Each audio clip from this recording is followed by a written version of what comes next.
뇌과학자에 의하면 사람의 뇌에는 감정과 정서를 담당하는 영역이 존재한다고 말합니다. 그중 뇌 깊은 곳에 위치한 이 편도체와 시상하부는 불안과 공포 그리고 긴장 같은 부정적인 정서와 본능을 다루기 때문에 즉각적으로 반응하는 편이라고 합니다. 반면에 뇌 바깥쪽에 위치한 대뇌피질은 즐거움과 만족, 행복 같은 긍정적인 정서를 다루는 곳인데 경험과 지식을 바탕으로 의미를 부여하고 해석하는 작업이 있어야만 그 감정을 느낄 수 있는 부분이라고 합니다. 다시 말해서 어둡고 부정적인 감정은 우리가 애쓰지 않아도 가만히 내버려둬도 쉽게 우리는 느낄 수 있지만 밝고 긍정적인 정서는 반복적으로 좋은 것을 접하고 스스로 노력하지 않으면 새로운 해석을 갖지 않으면 어렵다라고 말합니다. 기억의 원리도 이와 같다라고 합니다. 나쁜 기억은 강렬하게 각인이 되어서 오랜 시간이 흘러도 자주 떠오르지만 좋은 기억들은 근래 만들어진 것이라 할지라도 끊임없이 우리가 떠올리지 않으면 또 말하지 않으면 뇌에 새겨지지 않으면 최근 일이라 할지라도 금방 희미해져 버린다고 합니다. 성경을 보면 하나님께서는 우리의 누추한 죄악의 순간들은 일부러 잊으려고 하시고 작은 소년에게 물 한 대접 대접한 일처럼 지극히 평범한 선행이나 순종까지도 아름답게 또 귀하게 영원토록 기억하시려고 애쓰시는 하나님이심을 알 수 있습니다. 이사야서 43장 25절과 26절 말씀을 한번 같이 읽어보도록 하겠습니다. 시작.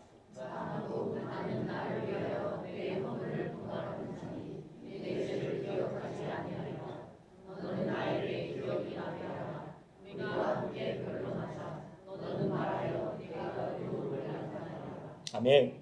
하나님은 하나님 당신 자신을 위하여서 나를 위하여서 내 허물을 도말한다. 무슨 말입니까? 하나님이 우리를 사랑하시는데 사랑하는 대상이 항상 마음에 들지 않는 일만 하고 또 마음을 아프게 하는 행동만을 합니다. 하나님의 마음이 너무 괴롭다라는 것입니다. 내 자신의 어떤 이기심 채우려고 하신다라는 것이 아니라 우리를 사랑하는데 그 사랑의 대상이 당신의 마음을 아프게 하려 할 때 하나님은 그 아픈 기억들, 과거들, 우리가 상처를 하나님 앞에 준 그러한 죄악된 모습들을 어떻게 하십니까?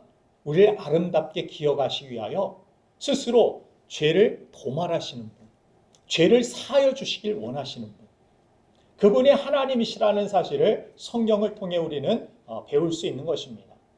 그래서 너는 나에게 기억이 나게 하라 이렇게 말씀하시면서 어떤 기억이 나기를 원하십니까? 하나님은 하나님 앞에 우리가 아름다운 기억으로 영광스러운 모습으로 기억되기를 원하신다라는 사실을 알 수가 있습니다. 그래서 우리가 순결하고 아름다운 그런 신부와 같은 모습으로 저 천국에서 영원토록 기억되기를 원하셔서 하나님의 전부인 독생자까지도 우리에게 내어주신 좋으신 하나님이라는 사실을 성경을 통해 우리는 깨닫게 됩니다. 오늘 성경 본문은 12정탐꾼에 대한 말씀입니다. 민수기 13장 4절부터 16절까지의 말씀을 보면 각 지파의 다음 세대의 대표인 12명의 정탐꾼으로 뽑힌 이 사람들의 이름이 등장하는 것을 보게 됩니다. 한번 이름을 한번 우리 함께 읽어보겠습니다. 시작. 그들의 이름은 이러하니라.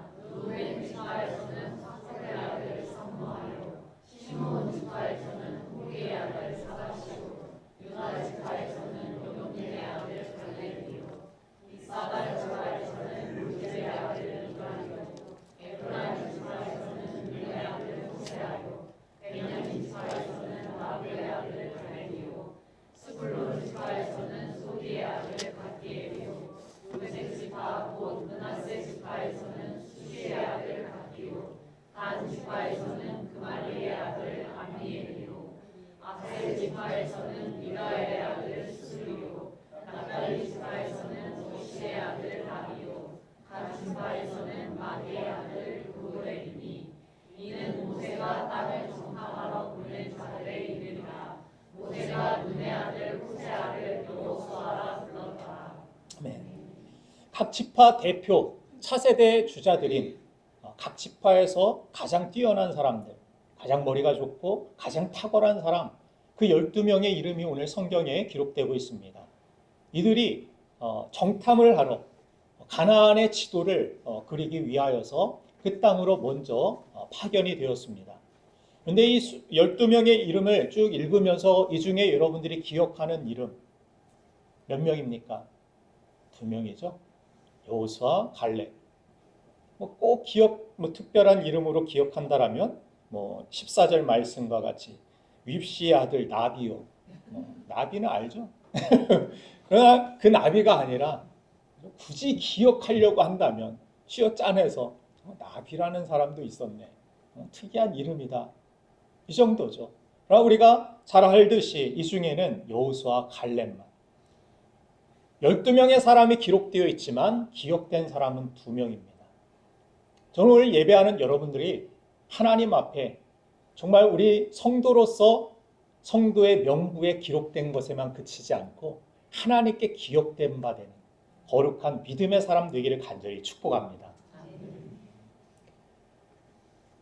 우리가 100번 양보해서 이들의 이름이 사람에게 기억되지 않는 것은 그리 큰 일이 아닐 수도 있습니다. 그러나 부정적인 것과 죄악된 것을 잊으려고 하시는 그 하나님께 그 부정적인 것들과 함께 잊혀진다라면, 하나님께 기억되지 못한다라면 정말 큰일이 아닐 수 없습니다. 마태복음 7장 23절 말씀을 보면 예수님께서 나더러 주여 주여 하는 사람들 중에 어떻게 합니까? 불법을 행하는 자 떠나가라 말씀하시면서 그들의 삶이 도무지 내가 너희를 알지 못하겠다라고 예수님이 말씀하신다라고 성경은 기록하고 있습니다.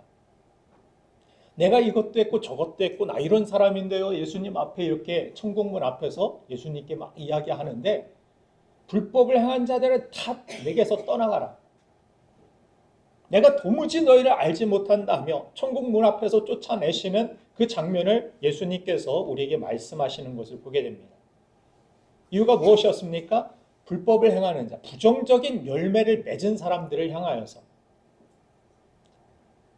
사랑하는 여러분들, 오늘 예배하는 여러분들 중에 예수께서 널 도무지 모르겠다라고 하시는 사람이 한 사람도 없게 되기를 주님의 이름으로 축복합니다. 그러면 하나님이 기억하시는 사람의 특징이 무엇인지 우리는 배울 필요가 있습니다. 반드시 배워야만 하고 하나님께 기억된 인생이 되기 위하여서 우리의 남은 믿음의 삶을 살아가야 될 줄로 믿습니다. 그러면 하나님이 기억하시는 사람의 특징 무엇인지 2가지 살펴보길 원하는데, 첫 번째는 바로 믿음의 눈을 가진 사람을 하나님이 기억하십니다. 여러분들, 벌레의 눈을 가진 사람은 망하지만 새의 눈을 가진 사람은 망하지 않는다라는 그런 말이 있습니다. 우리 성경을 보면 현실만 바라보는, 땅의 것만 바라보는 벌레의 눈을 가진 부리와 약속의 말씀을 통하여서 위의 것을 바라보고 영원한 미래를 바라보는 새 눈을 가진 부류로 나누어짐을 보게 됩니다. 오늘 본문 민수기 14장 1절부터 2절 말씀을 보면 10명의 정탐꾼이 하는 말을 듣고 온 백성들이 낙심해 밤새 통곡하고 또 모세와 지도자를 원망했다라고 성경은 말씀하고 있습니다. 오늘 민수기 14장 1절 말씀을 제가 읽어드리겠습니다. 온 회중이 소리를 높여 부르짖으며 백성이 밤새도록 통곡하였더라.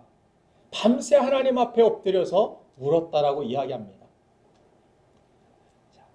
왜 그들이 그렇게 슬픔에 빠졌는지 그 이유를 민수기 13장 32절부터 33절까지의 말씀에서 우리는 살펴볼 수가 있습니다. 32절과 33절 말씀을 같이 읽겠습니다. 시작. 이스라엘 자손 앞에서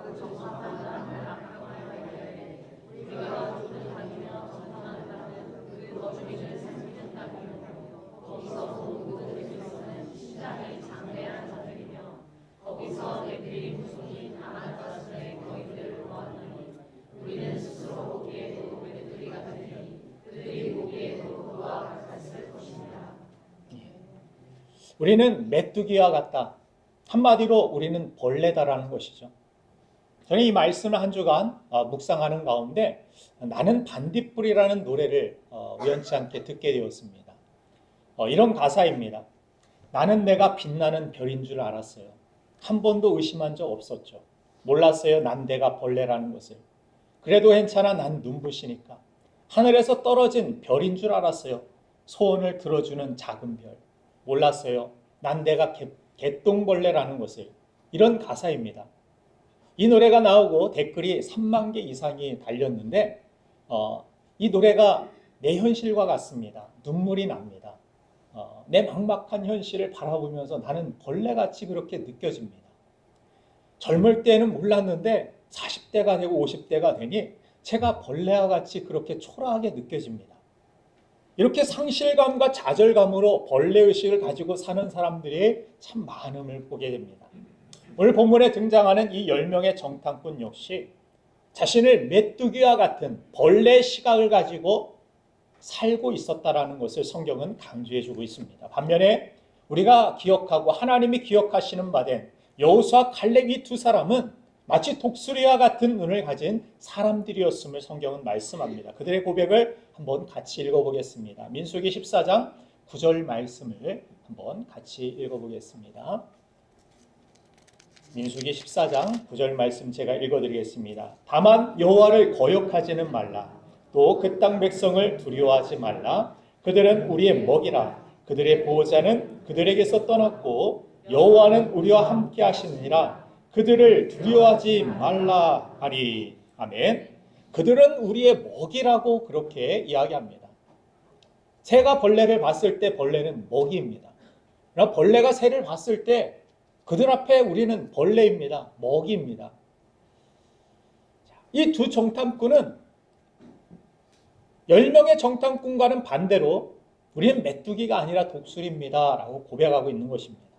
저들이 우리의 먹이지 우리가 저들의 먹이가 아닙니다. 왜냐? 하나님이 우리와 함께 하시기 때문에. 하나님이 약속하신 땅이고 하나님이 말씀을 주신 땅 아닙니까? 그렇게 고백하고 있는 것입니다. 이처럼 이들이 두 부류로 나눈 이유는 10명의 사람들은 벌레 눈으로 현실과 문제만을 바라보고 있었지만 염려하고 걱정하고 두려워하고 통곡하고 울며 있었지만 두 사람은 하나님의 말씀을 통해 독수리와 같은 눈으로 현실을 바라보고 있었다는 것입니다. 여러분들 믿음을 갖는다라는 것은 이처럼 바라보는 대상을 바꾸는 것입니다. 애굽이 아닌 약속을 통해서 가나안을 바라보는 것 그것이 믿음입니다. 문제만 바라보는 것이 아니라 문제를 통해 역사하실 하나님을 바라보는 것 그것이 믿음입니다. 민수기 14장 3절 말씀을 보면 10명의 정탐꾼은 애굽을 떠난 후에도 애굽 땅만을 생각하고 마음속으로 바라보고 있었다라는 것을 성경은 말씀합니다. 민수기 14장 3절 말씀을 제가 한번 읽어드리겠습니다. 같이 읽겠습니다. 시작.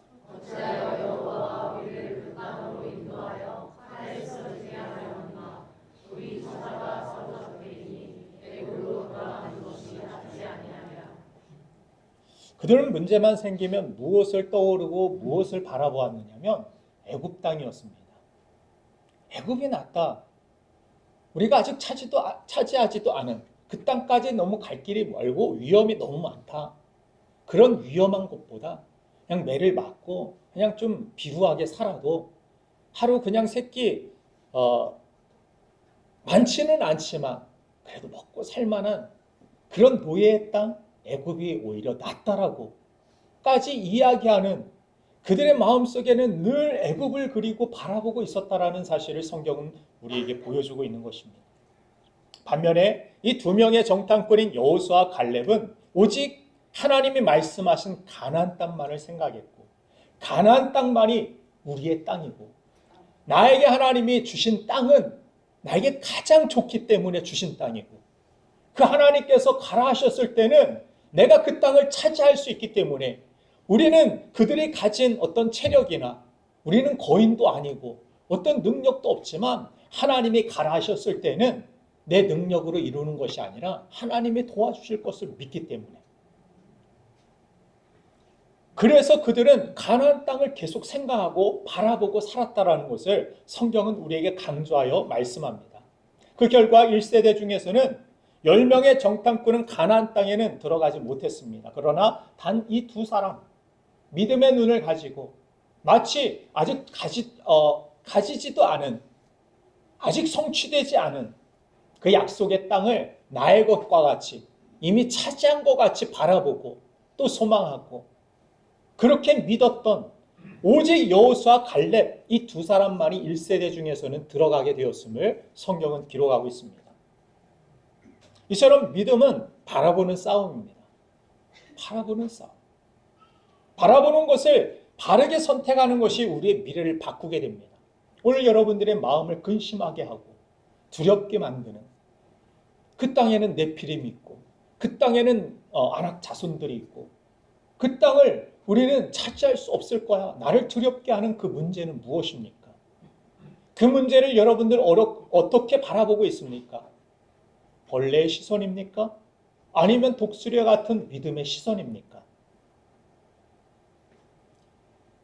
바라보는 것을 바르게 선택할 때 우리의 미래가 달라진다는 것을 성경은 우리에게 분명히 가르쳐 줍니다. 옛날에 어떤 아버지가 아들을 명궁으로 만들기 위해서 산속에 고수에게 아들을 부탁하고 왔습니다. 그런데 이 고수는 아들에게 10년 동안 매일같이 쌀 한 통을 한 10m 이후에 매달아 놓고서 계속해서 그것을 바라보게 만들었습니다. 그리고 저녁에 와서 묻습니다. 이 쌀 한 톨이 너는 무엇으로 보이느냐? 쌀 한 톨이 한 톨로 보이죠. 쌀로 보입니다. 그러자 아무 대답을 해주지 않고 다음날 똑같은 일들을 계속하게 합니다. 10년 동안 아들은 이게 뭐 하는 짓인가?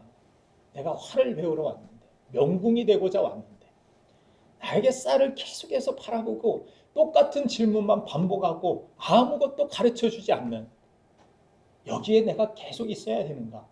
갈등을 하고 10년을 참고 기다렸던, 버텼던 어느 순간 그는 외칩니다. 사부님, 쌀 한 톨이 한가마와 같이 보입니다. 그러자 사부가 화를 내줍니다. 이제 싸보아라. 백발백중이죠. 눈앞에 있는 쌀 한 가마리를 맞추지 못할 사람이 누가 있겠습니까? 이제 되었다라는 것입니다. 이처럼 명궁이 되는 조건은 무엇입니까? 눈싸움입니다. 우리 믿음의 사람들도 마찬가지입니다. 하나님이 기뻐하시는 삶을 이루고 이 죄라는 것을 관역을 벗어났다라고 성경은 그렇게 이야기합니다. 관역을 벗어난 것 죄다. 정말 하나님이 원하시고 하나님이 예비하신 그 축복으로 정확하게 나아갈 수 있는 것. 그것이 어디에서부터 시작되어야 되느냐? 우리 마음의 시선에서부터 시작되어야 된다는 것입니다. 이것이 바로 믿음이라는 것입니다. 세상의 싸움은 이와 같은 믿음의 시선 싸움입니다. 악한 마귀는 태초에 아담과 하와를 넘어뜨리기 위하여서 계속해서 선악과를 바라보고 선악과를 마음속으로 생각하게 만듭니다. 하나님 주신 가장 좋은 것들, 가장 좋은 것들이 많이 있는데 굳이 하나님이 하지 말라는, 먹지 말라는 그것에 집중하게 만듭니다. 보암직도 하고 먹음직도 하지 않느냐? 맨날 다가와서 이거 생각하면 안 되는데, 이거 바라보면 안 되는데. 그런데 그렇게 하지 말아야지 하면 더 하고 싶습니다. 더 생각나고. 우리의 시선을 자꾸 그렇게 다른 것에 집중하게 만드는 것이 마귀의 우리에게 다가오는 그런 시험이고 유혹들입니다. 그러할 때 이 시험을 어떻게 이길 수 있습니까? 여기에서 우리의 시선을 돌리고 우리의 생각을 돌려서 하나님이 기뻐하시는 것을 바라보고 기뻐하는 것입니다. 하나님이 나에게 가나안 땅의 약속의 땅, 젖과 꿀이 흐르는 그 땅을 바라보면서 이 땅에 들어가면 정말 하나님이 약속하신 이 모든 것들을 누릴 때 얼마나 기쁘겠는가, 얼마나 충만한 삶이겠는가. 이전의 노예와 같은 삶과는 비교도 할 수 없는, 또 하나님께서 우리에게 약속하신 그 천국은 이 땅과는 비교도 할 수 없는, 고통도 없고 아픔도 없고 배고픔도 없고 돈 때문에 걱정하고 염려하고 씨름해야 될 일도 없는 그 영원한 천국 얼마나 영광스러운가. 이것을 바라보고 위의 것을 생각하고 위의 것을 바라보는 것, 그것이 우리가 가져야 될 이 땅의 믿음이라는 것입니다. 사랑하는 여러분들, 고린도후서 5장 7절 말씀을 보면은 우리가 믿음으로 행하고 보는 것으로 행하지 아니한다라고 이야기합니다. 믿음으로 행한다라는 것은 그냥 눈에 보이는 것으로 행하는 것이 아니라는 것을 설명해 주는 것입니다. 눈에 보이는 대로 행하는 것, 이것이 10명의 정탐꾼의 삶이었다라면, 그들의 어떻게 보면은 프레젠테이션, 그죠? 사람들에게 그 땅은 어떤지 현실에 대하여서 각 지파의 똑똑한 사람들이 얼마나 설명을 잘했던지 200만 명이 되는 사람들이 다 엎드려서 통곡하고 울면서 그 정도로 설명을 아주 잘했습니다. 얼마나 언변도 뛰어나고 똑똑한 사람들이었는지. 그러나 그들은 그들의 설명이 오히려 다른 사람들까지도 하나님 앞에서 죽을 뻔하게 만든 그러한 일이 되어버렸고, 자신들도 그 가나안 땅에 들어가지 못하는 안타까움을 낳았지만, 반대로 믿음의 눈을 가진 사람들은 하나님 앞에서 기억되고 또 미래에 축복된 약속의 땅을 밟게 되는, 하나님의 약속이 성취되는 것을, 그 기쁨을 누리게 되었다라고 말씀합니다. 여러분들 믿음의 눈을 가지면 여러분들의 미래의 땅이 축복의 땅이 될 줄로 믿습니다. 믿음의 눈을 가지고 살아가면 하나님 앞에 기억되게 될 줄로 믿습니다. 그리고 이 세상보다 저 천국을 바라보므로 그 약속의 땅에 우리가 모두가 서게 되는 은혜가 있을 줄로 믿습니다. 두 번째, 마지막으로 한 가지 더, 하나님 앞에 기억된 바 되는 그러한 사람은 믿음의 말을 하는 사람임을 성경을 통해 알 수 있습니다. 10명의 정탐꾼들과 온 회중은 악평하고 원망하는 그런 말들을 계속해서 사용했습니다. 그들의 말 중에 믿음의 말은 하나도 없습니다. 그저 현실만, 그저 원망하는 말만 가득하였음을 성경은 보여줍니다. 반면에 이 두 사람의 말은 어떤 말이었습니까? 현실을 뛰어넘은 하나님의 일하심을 바라보는 믿음의 말이었음을 성경은 말씀합니다. 민수기 14장 11절부터 12절까지의 말씀을 한번 읽어보도록 하겠습니다. 시작. 여호와께서 모세에게 이르시되 이 백성이 어느 때까지 나를 멸시하겠냐. 내가 그들 중에 많은 이적을 행하였으나 어느 때까지 나를 믿지 않겠느냐. 내가 전염병으로 그들을 쳐서 멸하고 내게 그들보다 또 강한 나를 이루게 하리라. 아멘. 얼마나 안타까운 결과가 그들의 부정적인 말로 이루어지고 있었는지. 하나님께서 이 200만 명 전염병으로 하루아침에 다 죽여버리겠다. 죽이겠다라는 것이 하나님의 본심이 아니죠. 죽이려고 이 백성들을 이끌어내신 것이 아닙니다.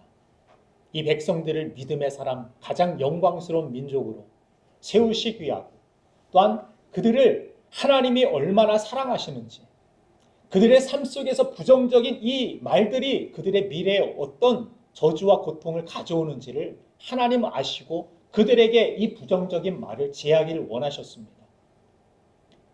그래서 하나님께서 이 전염병으로 너희들 다 쓸어버릴게. 너 이번 시험 못 보면 너 호적에서 파버릴게. 파버리기 위한 부모의 말입니까? 공부 좀 잘해. 공부 좀 열심히 해. 제발 놀지 말고 할 일 제대로 해. 부모의 본심이 아들을 버리기 위한 말이 아니듯이 하나님은 이렇게 말씀하신 것이 진짜 하나님의 본심이었으면 누가 뜯어 말려도 하나님은 그들을 그 땅에서 다 죽였습니다.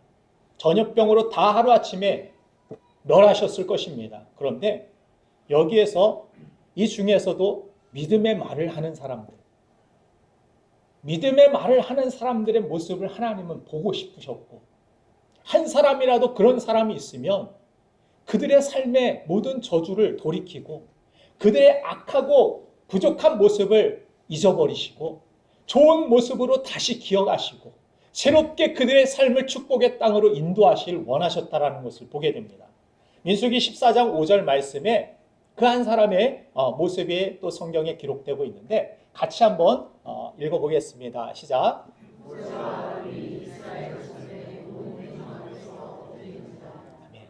모세 아론이 엎드려서 이야기하는 장면이 그 이후에 나오는데 하나님 이 백성들 하나님께서 구원해 내시고 사랑하시고 그렇게 인도하시고 하나님의 백성을 택한 백성들 아닙니까? 그런데 여기에서 전염병으로 다 죽어버리면 이방 사람들이 어떻게 생각하겠습니까?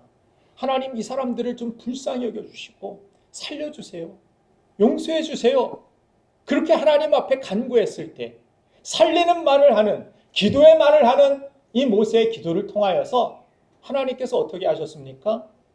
하나님께서 그 뜻을 돌이키셨다라고 성경은 말씀합니다.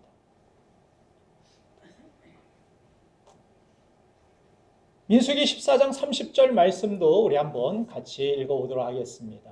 시작. 내 아들 갈렙과 내 아들 여호수아에게는 내가 맹세하여 너희에게 살리하리라. 하나님의 벽으로 들어가지 못하리라. 믿음의 말을 했던 여호수아 갈렙을 그 땅에 반드시 들어가게 하셨을 뿐만이 아니라 또 모세의 그러한 기도를 듣고서 하나님은 뜻을 돌이키시고 그들을 살려주시겠다라고 말씀하시는 것을 성경을 통해 보게 됩니다. 우리 믿음의 사람들의 언어에 대한 이 주의를 성경은 곳곳에서 강조하고 있습니다. 우리의 언어가 그 사람이 누군가를 또 그 사람 안에 무엇이 들어있는지를 보여주는 대표적인 수단이기 때문입니다. 그래서 우리 안에 좋은 것이 있으면 우리의 입으로 좋은 물이 나오지만 우리 안에 썩은 것이 있으면 우리의 입 밖으로 썩은 것들이 나오게 된다라고 주님은 말씀하여 주셨습니다. 우리의 말이 미래의 예고편이 될 수 있다는 사실을 성경은 우리에게 강조하면서 믿음을 또한 말을 또한 씨로서 하나님께서는 그렇게 말씀을 주실 때가 있습니다. 말이 씨가 된다라는 말, 우리 속담에도 있지만 성경적으로도 그것이 맞습니다. 우리 말을 주의해야 됩니다. 하나님 앞에 우리가 믿음으로 간구하는 말, 믿음으로 찬양하는 말, 믿음으로 고백하는 말들. 특별히 이 복음이라는 것은 무엇입니까? 복음이라는 것은 다른 사람을 살리는 하나님의 말씀 아닙니까? 하나님의 이 살리는 말을 할 때 하나님의 역사가 그 가운데 아름답게 이루어진다라는 사실. 우리가 하나님의 말씀을 듣고 믿음이 생겼습니다. 믿음은 들음에서 납니다. 무엇을 들었습니까? 살리는 말, 복음을 들었기 때문에 우리에게 믿음이 생겼고 우리가 구원을 받을 수 있게 되었다라고 성경은 말씀합니다. 그런데 우리의 마음은 우리의 원래의 어떤 이 죄성은 무엇에 잘 끌립니까? 믿음의 말, 살리는 말보다는 부정적인 말, 욕하는 말들, 남 칭찬하는 말들보다는 부정적인 말을 하는 것이 더 끌리기도 하고 쉽기도 합니다. 남 칭찬하는 거 여러분들 10분 이상 해보십시오. 할 말이 별로 없습니다. 남 욕하는 말을 10분 이상 해보십시오. 시간이 모자랍니다. 1시간 이상도 할 수 있습니다. 그래서 낚시의 진짜 즐거움은 어디에 있다고 합니까? 월척을 내가 잡는 데 있는 것이 아니라 옆 사람이 월척을 잡았다 놓치는데 낚시의 최고의 즐거움이 거기에 있다라고 이야기합니다. 누가 잘못됐더라, 누가 실패했더라, 이 기사는 뉴스에서 아주 크게 잘 들어옵니다. 아주 궁금하고 그 세부 사정까지도 다 헤아리려고 합니다. 누가 연예인 선남 선녀가 결혼을 했대, 누가 사업에 성공했고 누가 뭘 투자해서 이렇게 큰 이득을 봤대. 별로 보기도 싫습니다. 그냥 넘겨버립니다. 부정적인 것에 더 끌리는 우리의 연약함이 우리 안에 있다는 것입니다. 아까도 뇌에 대한 그런 말씀을 여러분들에게 서두에서 드렸지만 우리가 믿음의 말을 하는 것, 믿음의 고백을 하는 것, 이것이 얼마나 중요한지를 성경은 우리에게 강조하고, 내가 내 귀에 들린 대로 이것을 행하겠다라고 하나님은 이스라엘 백성들에게 또한 민수기 14장에서도 우리에게 선언한 바 있습니다. 내가 내 귀에 들린 대로 내가 너에게 행해 줄게. 우리는 말을 할 때에도 하나님이 이 말을 듣고 계심을 아셔야 됩니다. 하나님이 여러분들 말을 못 들으실까요? 여러분들이 말할 때는 이렇게 귀를 막고 계실까요? 낮에 말은 새만 듣고 밤에 말은 쥐만 들을까요? 하나님은 낮이든 밤이든 우리가 어떤 말을 하시는지 아시고 계십니다. 또 거기에 들으시는 이유는 무엇입니까? 우리가 아름다운 말, 믿음의 말을 통하여 하나님이 일하실 준비를 하고 계시기 때문입니다.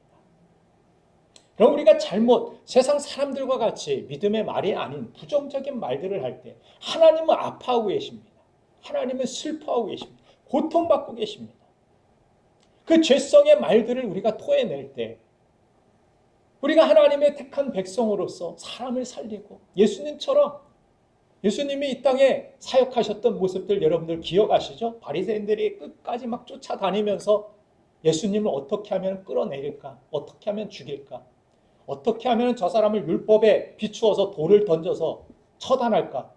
항상 죽이고자 하는, 율법을 주신 이유가 하나님이 사랑으로 그들이 거룩한 백성으로 유지되기 위하여 서로 사랑으로 하나 되기 위하여 주신 말씀인데, 율법 가지고 어떻게 해서든 죽이려고 하는 그들의 태도를 통하여 예수님은 율법을 어기면서 오히려 안식일에 사람을 살리고 배고픈 자들에게 곡식을 비벼주며, 살리는 것이 복음이고 살리는 것이 율법이며 하나님의 우리를 향한 마음이라는 것을 분명히 보여주셨습니다. 우리 그리스도인들도 마찬가지입니다. 다른 사람들에게 살리는 말을 하는, 믿음의 말을 하는 사람들이 되어야 합니다.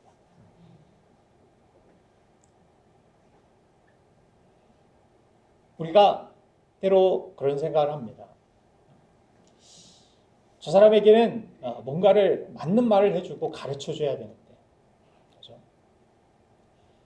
지금 이 말을 해야 되는가 말아야 되는가 갈등하게 되는 그런 순간이 있습니다. 우리 자녀들을 양육할 때도 그렇고, 목사인 저로 여러분들을, 성도들을 양육할 때도 그런 갈등이 때때로 있습니다. 이 말을 해줘야 되는데 또 생각하고 또 생각하고 또 주저하고 또 주저하고 또 기도하고 또 기도하고, 그럴 때가 많이 있습니다. 그런데 성경을 보면서 깨닫는 것은 맞는 말보다 살리는 말 하는 것이 더 중요하다는 것을 깨닫습니다. 어떤 사람은 내가 맞는 말 했지, 틀린 말 했어? 나는 뒤끝이 없어. 그런데 다른 사람들은 그 뒤끝으로 인하여 고통을 당합니다. 그 말로 인하여서 고통을 당하고, 그런데 주변 사람들은 다 관계가 깨지는, 그 사람들이 이상한 거지. 나는 바른 말 했는데, 틀린 말 하지 않았는데. 마치 바리새인들을 피해 다니는 그런 사람들의 모습. 바리새인들만 나타나면 사람들은 내가 뭐 잘못한 거 걸리지는 않을까 두려워하면서 다 숨어버리기 일쑤였다라는 것입니다. 예전에 이스라엘에 가신 선교하신 그분이 고추장을 이 식당에, 유대인 식당에 가지고 들어가서 비벼 먹다가 지금도 랍비들이 있죠. 거기에는 모자 쓰고 까만 옷 입는 랍비들이 딱 들어와가지고 식당 보고 여기 부정한 음식이 있다고. 그래서 이거 3번 걸리면은 노란 띠로 가게를 둘러쌉니다. 거기에 영업을 못합니다. 지금도 그래요. 뭐 법대로 하죠. 이게 이스라엘에서 통하지 않습니다. 랍비를 누구보다 존중하고 따르고 그리고 무서워합니다. 그러니까 이 사람들이 오면 한 번 뜨면 어떻게 될까? 식당이 난리가 나죠. 여기에 잘못된 것 없는지, 부정한 것 없는지 항상 긴장 상태에 처하게 됩니다. 그래서 무조건 잘못을 치자 고치는 것이 스승이 아니라 성경은 일만 스승은 있대 아비는 없다라고 말씀하시면서 무슨 이야기를 합니까? 아비는 자녀를 먼저 살리는 게 우선이라는 것입니다. 그 자녀 먼저 살려놓는 거. 그리고 나서 가르치고, 그리고 나서 깨닫게 만드는 거. 이게 더뎌 보이고 답답하고 느려 보이지만 이것이 주님이 우리를 가르치시는 방법이고, 오늘도 오래 참으시고 우리를 위하여 충고하고 계시고, 성령께서 말할 수 없는 탄식으로 간구하시는 이유는 다른 것이 아닙니다. 그냥 때리고 넘어뜨리고 사고 나서 막 직접적으로 깨닫게 하실 수도 있지만, 참으시고 견디시고 고통 당하시면서도 기다려 주시는 주님, 그렇게라도 언젠가 제가 변화되겠지 기대하시고 또 말씀으로 우리에게 가르쳐 주시는 주님,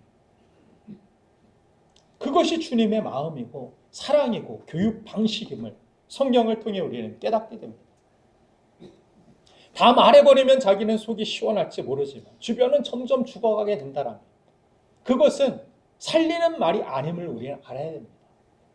그래서 바른 말보다 더 중요한 것이 살리는 말임을, 더 우선 상위가 살리는 말이고 우리가 해야 할 언어임을 우리는 깨달아야 하는 것입니다.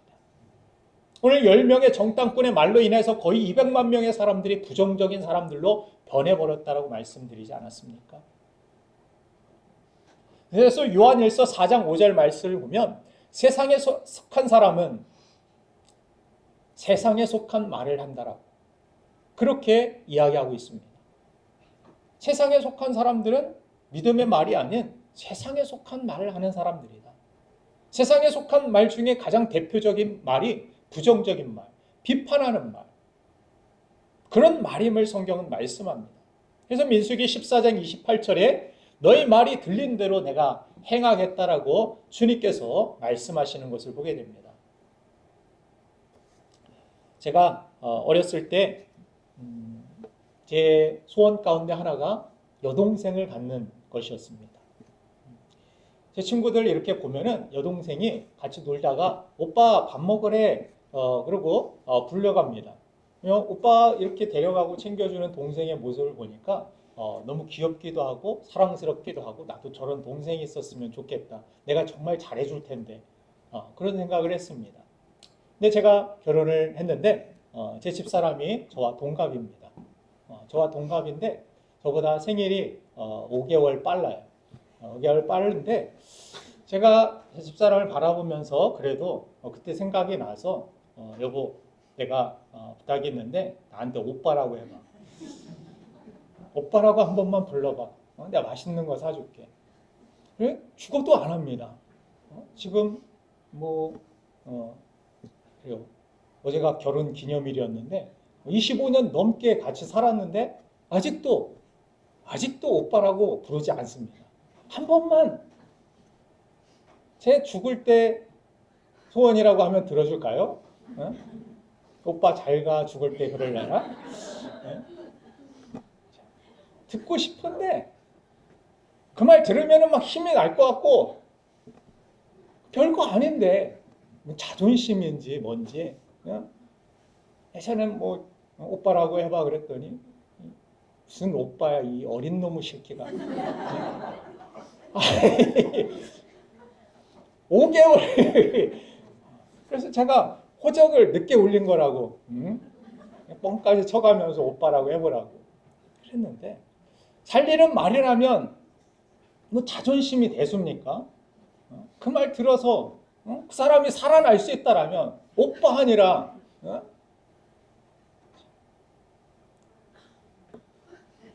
우리가 복음을 전할 때도 마찬가지요. 복음을 전할 때 내 자존심이 허락하지 않고 내가 복음을 전하면 저 사람이 굽히는 것 같고 이 복음이 저 사람을 살리는 유일한 생명줄임을 알면서도 던지지 못하는 그럴 때가 얼마나 많이 있습니까? 믿음의 말, 살리는 말 이것이 얼마나 중요한지 주님께서는 이 세상을 태초에 말씀으로 창조하셨음을 성경은 말씀합니다. 하나님 말씀하시는 그대로 모든 것들이 반응하고 아름답게 세워짐을 보게 됩니다.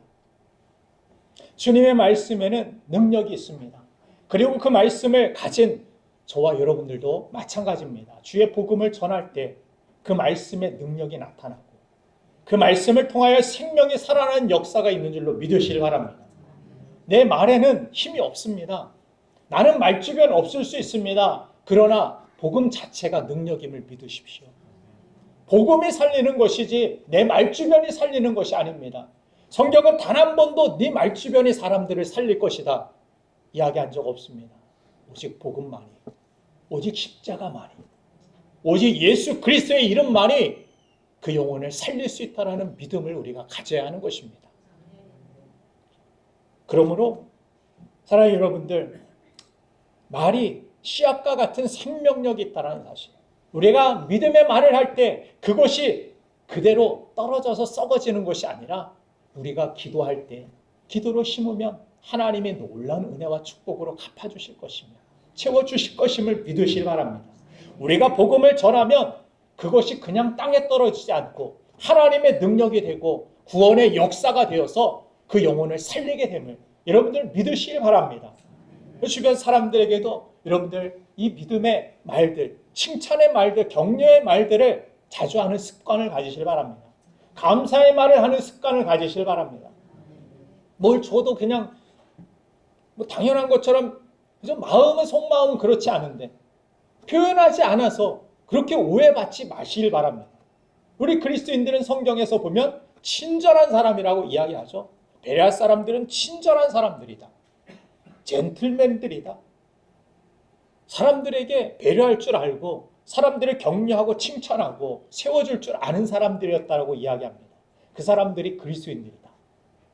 그리스도인은 이와 같이 살아야 됩니다.